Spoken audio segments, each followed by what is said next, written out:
দ্বিতীয়বারের মতো আবার একটা হ্যান্ড পেইন্টিং ড্রেস তৈরি করলাম। আসলে আমার আঁকাঝোঁকার অভিজ্ঞতা একদমই খারাপ। অভিজ্ঞতা কি বলছি, আমি তো তেমন একটা আঁকাঝোঁকা করতেই পারি না, করার সুযোগও হয়নি তেমন কোনো দিন।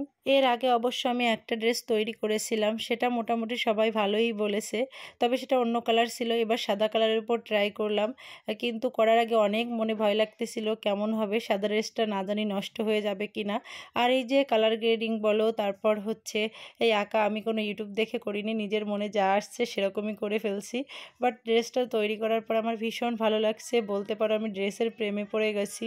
আর এই প্যাটার্নের গাউন আগে আমি কখনো তৈরি করিনি, তো সব মিলিয়ে ড্রেসটা তৈরি করা, তারপর প্রিন্ট করা, সব কিছুতে আমার মনে অনেকটা ভয় ছিল যে কেমন হবে কেমন হবে, এই ভাবনাই আমার মাথা খারাপ হয়ে যাচ্ছিল। বাট তৈরি করার পরে ঠিকঠাক হয়েছে, আমার মনটা একটু শান্ত হয়েছে। আর প্রিন্ট করার পর আমার ভীষণ ভালো লেগেছে ড্রেসটা। বাই দ্য ওয়ে, আমার গলার অবস্থা ভীষণই খারাপ, কুয়াকাটা থেকে এসে আমার গলা একদম বসে গেছে, আমি কথাই বলতে পারছি না ঠিক মতো।